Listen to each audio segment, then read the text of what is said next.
আমাদের অনন্য স্টোরি সকল প্রকার পার্ট গল্প দেখতে আমাদের চ্যানেলটি সাবস্ক্রাইব করে পাশে থাকা বেল আইকনটিতে ক্লিক করে অল নোটিফিকেশন অন করে দিন। গাধা একটা। চোখ বন্ধ করে হাসছি। হাসতে হাসতে স্পর্শকে নাকানি চুবানি খেতে দেখে আমার হাসতে হাসতে অবস্থা শেষ। স্পর্শ চোখ রাঙানি দিচ্ছে আমাকে। আমি অগ্রাহ্য করে ঠাই দাঁড়িয়ে তার কাণ্ড কারখানা দেখছি। স্পর্শ লুঙ্গি পরেছে আজ। এই লুঙ্গি পরে একটু হাঁটতে পারছে না। হাঁটলেই নাকি মনে হয় এটা খুলে যাবে। এজন্য তিথি খুব কষ্ট করে সোফায় এসে বসেছে।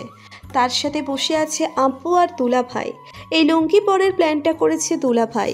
তার নাকি অনেক দিনের শখ লুঙ্গি পরবে শ্বশুরের সাথে, আর সেই শখটা আজকে আমার জামাইকে দেখে তার মনে হলো। স্পর্শ তো কিছুতেই পরবে না, পরবেই না। দুলাভাই কী ভাবেছে তাকে বানিয়েছে আর কী চোরাচুরি করেছে সেটা শুধু আমি আর আপু দেখেছি আর হেসেছি। স্পর্শ শেষে হার মানে আর লুঙ্গিটা পরে, কিন্তু এই লুঙ্গি পরে একটুও হাঁটতে পারে না। কিভাবে যে হাঁটতেছে, এক জায়গায় শক্ত হয়ে বসে থাকে। অনেক কষ্ট করে বাইরে এসেছে, বসে আছে কাছুমাছু মুখে, আর উঠবে না এমন তার মুখভঙ্গিমা। আমি কোমরে হাত রেখে তাদের দিকেই তাকিয়ে আছি। আম্মু এসে আমাকে ধাক্কা দিয়ে বলল, এখানে দাঁড়িয়ে থেকে কি করছিস? যা চা নাস্তা নিয়ে আয়। খালি মুখে বসে গল্প করছে, একটুও বুদ্ধি শুদ্ধি নাই মাথায়। ধমক দিয়ে আম্মু আমাকে রান্নাঘরে পাঠালো। সেইখানে আপু চা নাস্তার ব্যবস্থা করছে।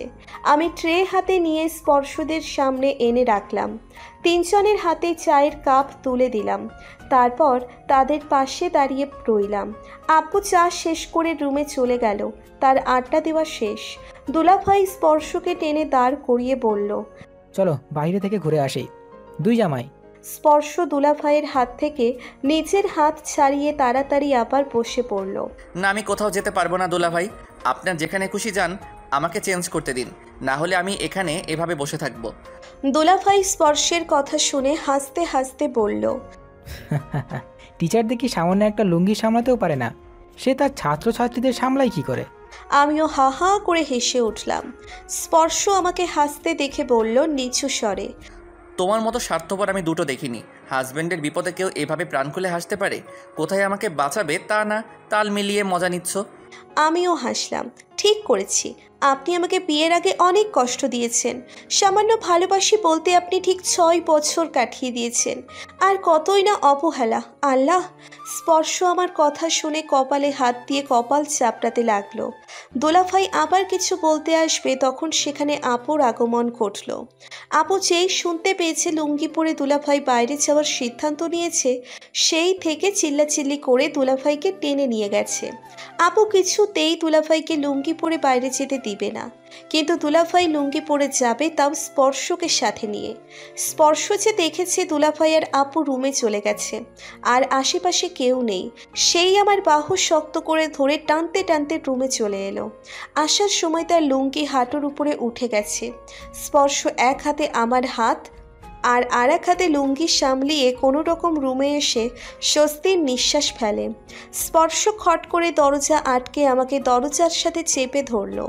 আরে আরে, এ কী করছেন? আমাকে এভাবে চেপটে ধরে রেখেছেন কেন? মেরে ফেলবেন নাকি? স্পর্শ আমার কোমর খামচে ধরে পড়ল। মেরে ফেলবো। 2 হাত দিয়ে আমাকে চিপকে ধরেছেন। ওদিকে আপনার লুঙ্গি ঠিক জায়গায় আছে তো? সেটা ধরেছেন আবার কোন হাত দিয়ে? বড় বড় চোখ করে স্পর্শের দিকে চোখের দিকে তাকিয়ে বললাম। স্পর্শ আমার কথা শুনে ফট করে আমার নাকের মাথায় কামড়ে ধরল। আমি সাথে সাথে চিৎকার করে উঠলাম, আহ! আপনি কি রাক্ষস? আমার রক্ত চুষতে চাইছেন? এইভাবে কেউ কামড়ে ধরে? আমার নাকটা গেল। আর কখনো আমাকে নিয়ে মজা করলে এর থেকেও ভয়ঙ্কর শাস্তি দেব। স্বামীকে নিয়ে মজা করা, হাসাহাসি করা, তাই না বেয়াদব মেয়ে? আপনি বেয়াদব, আপনি একটা হনুমান, রাক্ষস। ছাড়ুন আমাকে, আর আমার কাছে আসবেন না, রাক্ষস জানি কোথাকার। বলেই স্পর্শকে নিচের 2 হাত দিয়ে ধাক্কা দিয়ে সরিয়ে দিলাম। স্পর্শ ধাক্কা খেয়ে কিছুটা দূরে হেলে পড়ল, আর তাতে তার লুঙ্গির জায়গা মতো আর থাকলো না, নিচে পড়ে গেল। নিচের দিকে তাকিয়েই স্পর্শ চিৎকার দিয়ে উঠল, আর আমি এসব কিছু না দেখে দরজা খুলে বেরিয়ে এসেছি। রাগে আমি নাক ডলতে ডলতে বেরিয়ে এসেছি। দরজা খোলা দেখে স্পর্শ চিৎকার করে তাড়াতাড়ি লুঙ্গি ধরে ট্রাউজার খুঁজতে লাগে। ট্রাউজার পরে লুঙ্গি বলের মতো বানিয়ে ঢিল মেরে বাইরে ফেলে দেয়। সেইটা অসাবধানতায় আমার আম্মুর গায়ে গিয়ে পড়ে। স্পর্শ তা দেখে চিহুপায় কামড় মারে, মুখে হাত দিয়ে বলে, হায় রে সর্বনাশ। এদিকে আম্মু আমার কাছে ছিল। আমার নাকে লাল হয়ে যেতে দেখে আমাকে জিজ্ঞেস করে কি হয়েছে। আমি রেগে তাকে এক ধমক দিচ্ছি। আমার ধমক খেয়ে আম্মু আর আমাকে কিছু জিজ্ঞেস করেনি। তারপর স্পর্শের কিছু লাগবে কিনা জানতে তার কাছে আসছিল, তখনই এমন কাণ্ড ঘটে। আর এখন আম্মু লুঙ্গিটা হাতে নিয়ে হতভম্ব হয়ে দাঁড়িয়ে আছে। স্পর্শও থমকে গেছে এমন কাণ্ড দেখে। আমি আমার রুমে দরজার সামনে আম্মু হতভম্ব হয়ে দাঁড়িয়ে থাকতে দেখে কোমরে হাত দিয়ে একবার আম্মুর দিকে তো একবার স্পর্শের দিকে তাকাতেই স্পর্শ আমাকে ইশারায় কাছে ডাকলো। আমি কাছে আসতেই আমাকে সমস্ত ঘটনা খুলে বলল, আর আমার হাসি তো জন্মের হাসি। আমি আবারও হা হা করে হাসতে লাগলাম। স্পর্শ দৌড়ে আম্মুর সামনে গিয়ে ক্ষমা চাইতে লাগলো, আর আম্মুর হাত থেকে লুঙ্গিটাই টেনে নিজের হাতে নিল, আর আবার সরি বলল। আম্মু আমার দিকে তাকিয়ে ফিক করে হেসে দিল, তারপরে চলে গেল। আমিও ফিক করে হেসে দিলাম। স্পর্শ বোকা চোখে আম্মুর দিকে তাকিয়ে রইল। আমি এগিয়ে এসে স্পর্শ গা ঘেঁষে দাঁড়িয়ে বলল, শাশুড়িকে তো চমকে দিয়েছেন। এই জন্য আজ থাকতে চাইনি, সব গন্ডগোল হয়ে যাচ্ছে। আমি স্পর্শের দুহাত জড়িয়ে ধরে বললাম, আমার খুশির জন্য আপনি এইটুকু করবেন না? স্পর্শ গলে ক্ষীর হয়ে গেল, নিচেও আমাকে দুহাতে জড়িয়ে ধরল। কিন্তু আমাদের এই রোম্যান্টিক মুহূর্তে কার জানি কোন নজর পড়ল। শক্ত হয়ে এসে আমাদের ফোন করলো। স্পর্শ আমাকে ছেড়ে ফোন হাতে চলে গেল। ফোনটা কে করেছে জানতে আমিও পিছনে পিছনে আসলাম। কথা শুনে বুঝতে পারলাম এটা শুভ্রতার কল। ওই মাইয়া এখনও কল করছে কেন? আমাকে কান খাড়া করে দাঁড়িয়ে থাকতে দেখে স্পর্শ ইশারায় হাত দিয়ে ভিতরে যেতে আমি বাধ্য হয়ে ভিতরে চলে এলাম। কিন্তু মনে মনে খুব রাগ হলো, ওই শুভ্রতার সাথে কথা বলবে সেটা আমি শুনতে পারবো না। আমাকে ভেতরে চলে আসতে বলল। কি এমন গোপন আলোচনা করবে যে আমি শুনতে পারবো না? আমি পা ঝুলিয়ে বিছানায় বসে আছি। স্পর্শ আমাকে মুখ কালো করে বসে থাকতে দেখে আমার কাছে এসে কোমর পেঁচিয়ে ধরে বসলো, আর কানের কাছে মুখ নিয়ে বলল, অভিমানী বেলুনটা কি আবার ফুলে উঠেছে? ওই শুভ্রতার সাথে আপনি কি গোপন কথা বললেন যেটা আমি শুনতে পারবো না? আমার সব গোপন আলোচনা তো আমি আমার এই বইয়ের সাথে করি, আর কারোর সাথে আমার কোনো গোপন আলোচনা নাই। ওরে মিথ্যাবাদী, এইমাত্র বলে আসছেন, এখন অস্বীকার করছেন। কোনো আলোচনাই করিনি। আসলে তোমাকে আজ এত সুন্দর লাগছে যে তুমি আমার চোখের সামনে থাকলে আমি আর কোনো কথাতে কান দিতে পারি না। আমি স্পর্শের কথা শুনে অবাক দৃষ্টিতে তার মুখের দিকে তাকালাম। স্পর্শ সাথে সাথেই আমার গালে চুমু দিল। পাক্কা গিন্নির মতো সংসারের কাজে লেগে পড়েছি বলতে আজকেই পড়লাম। শাশুড়িকে বলে কয়ে আজ রান্নাঘরের দায়িত্ব নিয়েছি। এই কতদিন শুধু তাদের পাশে দাঁড়িয়ে থেকে রান্না দেখেছি আর শিখেছি। জানি না কতটুকু আয়ত্ত করতে পেরেছি, কিন্তু আজকে খুব উৎসাহের সাথে রান্নাঘরে একা দাঁড়িয়ে আছি। সবাইকে বলেছি আজকে আমি রান্না করে খাওয়াবো। সবাইকে রান্নাঘর থেকে বিদেয় করে আমি একা রান্নাঘরে রাজত্ব করছি। পেঁয়াজ বের করে প্রথমে পেঁয়াজ কুচি কুচি করে কাটছি। পেঁয়াজের গন্ধে আমার চোখ দিয়ে টপ টপ করে পানি পড়ছে। নাক টানছি আর কাটছি। তখন দেখলাম রান্নাঘরের দরজা দিয়ে কে যেন উঁকি মারছে। আমি ঝাপসা চোখে দরজার দিকে তাকিয়ে বোঝার চেষ্টা করছি কে দাঁড়িয়ে আছে ওখানে। দরজার কাছে লোকটা আমি তাকাতেই দৌড়ে এলো আমার কাছে, আর ব্যস্ত কণ্ঠে জিজ্ঞেস করলো, কি হয়েছে তোমার, কাঁদছো কেন? আমি কণ্ঠ শুনেই স্পর্শকে চিনে গেছি।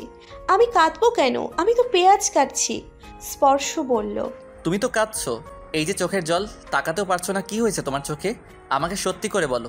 রান্না বান্না কিছু করতে হবে না, চলো আমার সাথে। বলেই স্পর্শ আমার হাত ধরে উঠাতে চাইলো। আমি হাত ছাড়িয়ে নিয়ে বললাম, আরে আমার কিছু হয়নি, পেঁয়াজের ধক আমার চোখে লাগছে, আর পেঁয়াজ কাটা শেষে আমি এখন রান্না করব। আপনি এখান থেকে যান। তোমার রান্না করতে হবে না, তুমি আকাম করে ফেলবে। খুব সুস্বাদু রান্না করব, দেখেন। আমার হাতে রান্না খেতে গিয়ে না আবার প্লেট খেয়ে ফেলেন সেই চিন্তা করছি। বাজে কথা না বলে চলো আমার সাথে। আরে দেখছেন না কত কষ্ট করে আমি রান্নার জোগাড় করলাম, এখন আমি চলে যাব? অসম্ভব। তোমাকে এসব আজাইরা কাজ করার ভূতটা মাথায় ঢুকিয়ে দিয়েছে কে বলো তো? এইসব আজাইরা কাজ কে বললো আপনাকে? এইসব বউদের কাজ, আমি তো তাই করছি। তোমাকে বউদের কাজ করে বউ হতে হবে না, তুমি এমনিতেই আমার বউ। ওকে, করতে হবে, আমি করব। উফ, আচ্ছা করো, আমিও থাকবো তোমার সাথে, তোমাকে হেল্প করব। আপনি কি জীবনে রান্নাঘরে ঢুকেছেন? জীবনে কাজ করেছেন? আপনি কি না করবেন আমাকে হেল্প? জীবনে না ঢুকলেও আমি তোমার থেকে সব কিছুতে এক্সপার্ট। দেখবে তোমাকে আমি কি সুন্দর হেল্প করি। ওকে, আপনি তাহলে আলু কেটে দেন আমাকে। স্পর্শ আমার দিকে তাকিয়ে বলে। ওয়েট, আমি কেটে দিচ্ছি। স্পর্শ আলু এনে ছুলতে লাগলো। আলু ছুলতে গিয়ে স্পর্শ অর্ধেক আলু ফেলে দিল। কিন্তু স্পর্শের কাটার স্টাইল দেখে আমি নিচের আলু কাটার কথা ভাবতে লাগলাম। আমিও হাজারবার আলু কাটতে দেখেছি আর কেটেছি। আমাকে মাঝে মাঝে আম্মু আলু কাটতে বসাতো। এতবার করেও আমি স্পর্শের থেকে উন্নতি করতে পারি নাই। আমিও আলু কাটতে গেলেই অর্ধেক আলু ফেলে দিই। হাজারবার করে ওই ভুলটা আমি শুধরাতে পারিনি। আমি এখানে থাকলে আসলে তুমি কাজে মন দিতে পারবে না। যেভাবে আমার দিকে তাকিয়ে আছো, এই জন্য আমাকে সরানোর জন্য বলছিলা আমি কাজ পারবো না, তাই না? মোটেই না, আমি দেখেছিলাম আপনি কাজ ঠিক মতো করছেন কিনা। আবার গন্ডগোল করলে তো আমারই সমস্যা। আপনাকে আমি মোটেও দেখছিলাম না। যেভাবে তাকিয়েছিলে, যে কেউ জানি তুমি আলো নয় আমাকে দেখছিলে। সব সময় খাটতারামি করবেন না তো। আমি আপনাকে দেখছিলাম না, আমি আলু কাটা দেখছিলাম। আচ্ছা ঠিক আছে ম্যাম, যুগ যুগ ধরেই বউরা কিছু করলে সে অন্যায় স্বামীরাই গ্রহণ করে। আমি এখানে কি অন্যায় করলাম? আপনার দিকে তাকিয়ে থাকলেও আমি আমার স্বামীর দিকে তাকিয়েছি, তাতে অন্যায় কি হলো? আমার কথা শুনে স্পর্শ হা হা করে হেসে দিল, আর হেসেই আর্তনাদ করে উঠল। আমি চমকিত চোখে স্পর্শের হাতের দিকে তাকালাম। স্পর্শের হাতে চাকু ছিল, সেইভাবে আমার দিকে তাকিয়ে কথা বলছিল আর হাসছিল। তখনই অঘটন ঘটেছে, হাতের মধ্যে চাকু দিয়ে লেগেছে আর কেটে যাওয়া স্থান থেকে গলগল করে রক্ত পড়ছে। আমি ছুটে গিয়ে স্পর্শের হাত চেপে ধরলাম আর বারবার করে সরি বলতে লাগলাম। ইস, কতখানি কেটে গেল আমার জন্য। আমি যদি আপনার সাথে মজা না করতাম তাহলে আপনার হাত কাটতো না। আমি সত্যিই খুব পচাবো। স্পর্শ আমার কান্না মিশ্রিত কণ্ঠ শুনে আমাকে শান্ত করতে লাগলো নিচের ব্যথা ভুলে। আমি খুব অপরাধ বোধে ভুগতে লাগলাম। কেন যে সবসময় মজা করি, নিজের মজার জন্য নিজের প্রিয় মানুষটা এখন কষ্ট পাচ্ছে। স্পর্শের কাটা স্থানটা দেখলেই আমার বুকের ভিতরটা কেমন করে ওঠে। স্পর্শকে ধাক্কিয়ে কিচেন থেকে বের করে দরজা আটকে দিলাম। এবার আমি একাই রান্না করব। উনি থাকলে শুধু আকাম হবে আর খালি মজা করতে ইচ্ছে হবে। এবার আর কোনো মজা আমার মাথায় আসলো না। মন খারাপ করে রান্না করতে লাগলাম আর আপ্রাণ চেষ্টা করতে লাগলাম আজকে রান্না যেন ভালো হয়। এত বড় মুখ করে শ্বশুরবাড়ির সবাইকে বলেছি রান্না করে খাওয়াবো। যদি খাবার ভালো না হয় তাহলে আর মান সম্মান কিছুই থাকবে না। দীর্ঘ সময় ধরে আস্তে আস্তে রান্না শেষ করে বেরোলাম। সবাই হাসি মুখে বসেছিল। আমাকে দেখে শাশুড়ি মা বলল, যাও গোসল করে ফ্রেশ হয়ে আসো, আমাদের তো খিদের পেটে চোচো করছে। বৌমার হাতের রান্না খাবো বলে কথা। আমি মাথা নিচু করে বললাম, সরি মা, আমার জন্য আপনাদের কষ্ট করতে হলো। আরে মেয়ে সরি বলছো কেন? মেয়ে কষ্ট করে রান্না করেছে, বাবা মা সেটা তো উপভোগ করে। আশেপাশে স্পর্শ আছে কিনা খুঁজতে খুঁজতে রুমে এলাম। না পেয়ে গোসল করতে চলে গেলাম। প্রচণ্ড গরম লেগেছে। এখন ঠান্ডা পানিতে গোসল করলে ভালো লাগবে, কিন্তু এই গোসল করতে আসার তারাই তো জামা কাপড় ছাড়াই চলে এসেছি। গোসল করে এখন জামা কাপড় আনি নাই দেখলাম। এখন কি পরবো? আর এই ভেজা পোশাক কতক্ষণ পরে থাকবো? কি এক যন্ত্রণা। রুমে উঁকি মারতেই দেখলাম স্পর্শ পায়ের উপর পা তুলে বসে আছে। আমি তাকে দেখেই আবার দরজা আটকে দিলাম। স্পর্শ সেই শব্দ পেয়ে দরজার কাছে এসে দরজা ধাক্কা মেরে পড়ল। কি হয়েছে? বের না হয়ে আবার ভেতরে ঢুকে পড়লে কেন? চলো, সবাই ডাইনিং টেবিলে ওয়েট করছে। আপনি যান, আমি একটু পর আসছি, আমার একটু লেট হবে। ওকে, আমি ওয়েট করছি, একসাথে যাব। আরে বলছি না আপনি যান, আমি একটু পর আসছি। আপনার আমার জন্য ওয়েট করতে হবে না। তুমি কি সেই কারণে আমার উপর রেগে আছো? দেখো, তখনকার ব্যবহারে কিন্তু আমি তোমার উপর রাগ করেছি। উল্টা তুমি এখন আমাকে রাগ দেখাচ্ছ কেন? নিচের মাথায় নিজেই বাড়ি মারছি। আমি রাগ দেখালাম কোথায়? কোনো কথাই বলা যায় না, খালি ভাবে আমি রাগ করেছি। কপাল আমার। স্পর্শ জোরে জোরে ধাক্কাচ্ছে, ভাবছি আমি রাগ করেছি, তাই আওয়াজ করছি না। আমিও তাই দরজা খুললাম না। স্পর্শের কাছে পোশাক চাইতে লজ্জা করছে, আর আমি এখন যে অবস্থা, সেই অবস্থায় স্পর্শের সামনে দরজা খুলে উকি মারতে পারবো না। তাই আমি তাকে চলে যেতে বললাম। এবার চলে গেল স্পর্শ, কিন্তু কঠিন রাগ করেছে আমার উপর, তা আমি নিচে এসে দেখতে পারলাম। মহাশয় রাগের চোটে আমার দিকে তাকালো না পর্যন্ত। আমি খাবার টেবিলে বসে সরি বললাম, স্পর্শ তাকালো না পর্যন্ত। সবাইকে খাবার তুলে দিয়ে আবার বসে পড়লাম। স্পর্শ চুপচাপ খাচ্ছে। আমি তার দিকে এগিয়ে জিজ্ঞেস করলাম খাবার কেমন হয়েছে। তিনি কোনো কথাই বলল না। আমি ঢোক গিলে রইলাম। এই রাগটা আমি ভুলে গেলেও ভাবলাম হয়তো রাগ কমে যাবে। স্পর্শ খাবার খেয়ে কোথায় যেন চলে গেছে, আগে ভাগে খাবার থেকে উঠে গিয়েছিল। বাসার সবাই খেয়ে অনেক অনেক প্রশংসা করলো। অতটাও ভালো হয়নি, কিন্তু অতটাও অখাদ্য হয়নি, খাওয়া যাবে, ভালো না হলেও। সবার প্রশংসা শুনেও খুশি হতে পারলাম না। স্পর্শ কিছুই বলল না, উল্টে রাগ করলো। কিন্তু আমি জানি তিনি আমার উপর বেশিক্ষণ রাগ করে থাকতে পারবে না। রাগ তো করি আমি, সে কখনো আমার উপর রাগ করে না। কিন্তু এবার আমাকে ভুল প্রমাণ করলো স্পর্শ। কঠিন রাগ করেছে। বাসায় ফিরল রাত করে, এসে আমার সাথে কথা বলল না। আমি কথা বললেও আমার সাথে কথা বলে না, কেমন যেন ইগনোর করে। আমার কেন যেন কান্না কান্না পেল। আমি কান্না করলাম। স্পর্শ দেখেও তার মন গড়ল না, কেমন যেন পাষাণের মতো কান্না দেখেও না দেখার ভান করলো। আমি হতভম্ব হয়ে গেলাম। স্পর্শের কাণ্ড দেখে সামান্য কারণে এতটা রাগ। সকালে শাশুড়ি মায়ের কাছে বসে বসে বলছি আর কাঁদছি। তিনি আমাকে সান্ত্বনা দিচ্ছেন। আপনি আমার সাথে কথা বলবেন না তো? আমি নাক টানতে টানতে বললাম। স্পর্শ কথা বলল না। আমি টিস্যুর বক্স নিয়ে বিছানায় কাঁদতে লাগলাম আর নাক মুছতে লাগলাম। কাঁদতে কাঁদতে আমার ঠান্ডা লেগে গেছে। আধা ঘন্টা পর স্পর্শ বিরক্ত হয়ে বিছানা থেকে উঠে বসলো আর আমার দিকে তাকিয়ে বিরক্তিকর কণ্ঠে বলল, ফ্যাচ ফ্যাচ করা বন্ধ করে আমাকে একটু শান্তিতে ঘুমাতে দাও। তোমার যন্ত্রণায় তো আমি শুয়ে থাকতে পারছি না। এখন কি রুম থেকে বেরিয়ে যাব? আমি কান্না মাখা মুখে স্পর্শের দিকে ঘুরে বসলাম। তারপর কান্না ছুরিত কণ্ঠে বললাম, আপনি এত হৃদয়হীন কবে হয়ে গেলেন? আমার কান্না, আমার চোখের জল আপনাকে গলাতে পারছে না? আপনি আমার কান্না দেখে বিরক্তিকর মুখে বসে আছেন? আগে তো কাঁদতে দেখলে পাগল হয়ে যেতেন। সব ভালোবাসা বুঝি বিয়ের পরেই হারিয়ে গেল? তাহলে তো বিয়ে না করে ওইভাবেই ভালো ছিল। বিয়ে করে দেখি নিজের পায়ে নিজেই কুড়াল মারলাম। বলেই আমি আরও শব্দ করে কাঁদতে লাগলাম। তুমি আমাকে রুম ছেড়ে চলে যেতে বাধ্য করলে। ওকে, তুমি বসে বসে কান্না করো, আমি চলে যাই। তোমার ন্যাকা কান্না আমার দেখতে ইচ্ছে করছে না। বলেই স্পর্শ বিছানা থেকে উঠে রুম ছেড়ে চলে যেতে চাইল। আমি তা দেখে কান্না অফ করে স্পর্শের সামনে গিয়ে দাঁড়ালাম, পথ আটকে। কি হলো? আমার পথ আটকে দাঁড়ালে কেন? আপনি কোথায় যাচ্ছেন? বললামই তো বাইরে যাচ্ছি। আজকে বাইরে রাত কাটাবো। তুমি শান্তি মতো কাঁদো। আমার কান্না থামানোর চেষ্টা করবেন না? দরকার কি? যখন গলা ব্যথা হবে তখন একাই কান্না থেমে যাবে। গলা ব্যথা হলে তো আমার কষ্ট হবে। জানি। তাও যাচ্ছেন? কান্না করতে করতে আমার গলা ব্যথা হোক, আমার কষ্ট হলে আপনার কষ্ট হবে না? আমার তো গলা ব্যথা হবে না, তাহলে আমার কষ্ট হবে কেন? আমার ব্যথায় আপনার কষ্ট হবে? জি না। আপনি পাষাণ। জানি। আপনি আমাকে ভালোবাসেন না। আচ্ছা। কিসের আচ্ছা? সব কিছুই। আমার চোখের জলে দাম নাই আপনার কাছে? আছে। তাহলে কান্না থামানোর চেষ্টা করছেন না কেন? স্পর্শ কথা ঘুরিয়ে বলল। সরো। আমি স্পর্শের কলার চেপে ধরে একদম স্পর্শের কাছে চলে গেলাম। ওর বুকের সাথে লেপটে গেলাম। আমার মুখের দিকে তাকান, দেখি কতক্ষণ কঠিন হয়ে থাকতে পারেন। স্পর্শ মুখ ঘুরিয়ে অন্যদিকে তাকিয়ে আমাকে নিচে থেকে সরানোর চেষ্টা করছে। যতই সরাতে চাইছে আমি আরও তার সাথে চিপকে যাচ্ছি। আমি একদম স্পর্শের বুকের উপর মাথা রেখে দুহাতে শক্ত করে জড়িয়ে ধরে আছি।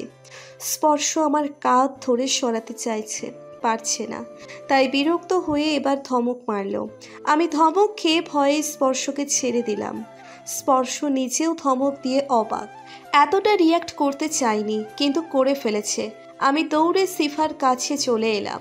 স্পর্শের ধমক খেয়ে আমার খুব অপমানে লেগেছে। সিফা দরজা খুলেই ঘুমায়। আমি ওর রুমে ঢুকে দরজা আটকে দিলাম। সিফা লাফ দিয়ে উঠে বসলো। আমাকে কান্নারত অবস্থায় দেখে জিজ্ঞেস করলো, কি হয়েছে ভাবি, তুমি কাঁদছো কেন? আর এই রূপে কেন? সিফা, আমি আজ তোমার সাথে ঘুমাতে চাই, প্লিজ না করো না। আচ্ছা ঠিক আছে, কিন্তু ভাইয়ার সাথে কি তোমার কিছু হয়েছে? এখন কিছু জিজ্ঞেস করো না, আমি ঘুমাবো বলেই সিফার পাশে শুয়ে পড়লাম। ঘুমালাম না, কিন্তু সেটা ওকে বোঝালাম না। আমি ঘুমিয়ে পড়েছি এমন ভান করে পড়ে রইলাম। স্পর্শ আজ ইচ্ছে করেই রাগ দেখিয়েছে আমাকে। সব সময় আমি রাগ করি, অভিমান করি, তাই আজ স্পর্শ রাগ করে আমাকে বোঝাতে চাইছিল এমন করলে স্পর্শ কতটা কষ্ট পায়। কিন্তু সব কিছু পাঞ্চাল হয়ে গেল। স্পর্শ চিন্তিত মুখে পায়চারি করছে। ও বুঝতে পারছে রাগ দেখাতে গিয়ে, আমাকে বোঝাতে গিয়ে আমাকে অনেক বেশি কষ্ট দিয়ে ফেলেছে। স্পর্শ অনেক কিছু ভেবে সিফার রুমে আমাকে ডাকতে এলো।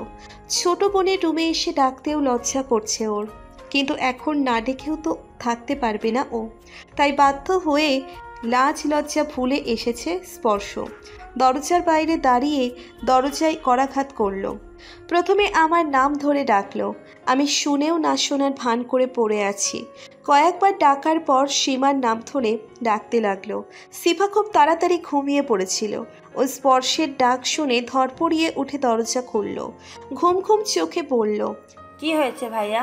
স্পর্শ ওকে সরিয়ে ভিতরে চলে এলো আর জোরে বলল, সিফা, তুই একটু চোখ বন্ধ করে দাঁড়াতো। কেন ভাইয়া?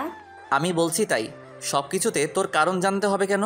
ভাইয়ের ধমক খেয়ে সিফা চোখ বন্ধ করে অন্যদিকে ঘুরে দাঁড়িয়ে রইল। আমি ভাবছি স্পর্শ কি করতে চাইছে। আমি শক্ত হয়ে কাঁথা মুড়ি দিয়ে শুয়ে আছি। হঠাৎ মনে হলো কেউ টান মেরে আমার উপর থেকে কাঁথাটা সরিয়ে দিল। আমি তাও চোখ খুললাম না, ওইভাবেই চোখ চেয়ে বন্ধ করে আছি। ফট করে চোখ খুলে ফেললাম। স্পর্শ আমাকে দুই হাতে তুলে ধরেছে শূন্যে। আমি বড় বড় চোখ করে বললাম, এবার আছাড় মেরে আমাকে মেরে ফেলতে চাইছেন? স্পর্শ কিছু বলল না, বড় বড় পা ফেলে সিফার রুম থেকে বেরিয়ে চেঁচিয়ে পড়ল, সিফা, ঘুমিয়ে পড়। আমি বললাম, এসব কি? আপনি আমাকে কোথায় নিয়ে যাচ্ছেন? না, আমি আপনার সাথে কোথাও যাব না। সিফার রুম আমাকে নিয়ে আসেন, আমি ওখানেই থাকবো এখন থেকে। নিজের রুম থাকতে অন্যের রুমে গিয়ে অন্যকে ডিস্টার্ব করো কেন? কি বললেন? আমি ডিস্টার্ব করছি? তাকে ডিস্টার্ব করলাম? বুঝেছি, আপনাকে করেছি। ওকে সরি, কালকে আমি আমাদের বাড়ি চলে যাব, তাহলে আর আমাকে অন্যের রুমে থাকতে হবে না। আপনি নিচের রুমে শান্তিতে থাকেন, কারো অসহ্যকর কান্না আপনার শুনতে হবে না। স্পর্শ আমার দিকে তাকিয়ে খুব নরম সুরে বলল, সরি। আমি কিছুই বললাম না। আমার চোখ দিয়ে পানি পড়তে লাগলো। আমার খুব খারাপ লেগেছে স্পর্শের ব্যবহারে। স্পর্শ আমাকে নিয়ে ব্যালকনিতে এলো, আমাকে ওইভাবেই নিচের কোলের উপর বসিয়ে নিচেও বসলো। আমি ছটফট করতে লাগলাম উঠে চলে যাওয়ার জন্য। স্পর্শ জোর করে ধরে রাখলো আমাকে আর নরম গলায় বলতে লাগলো,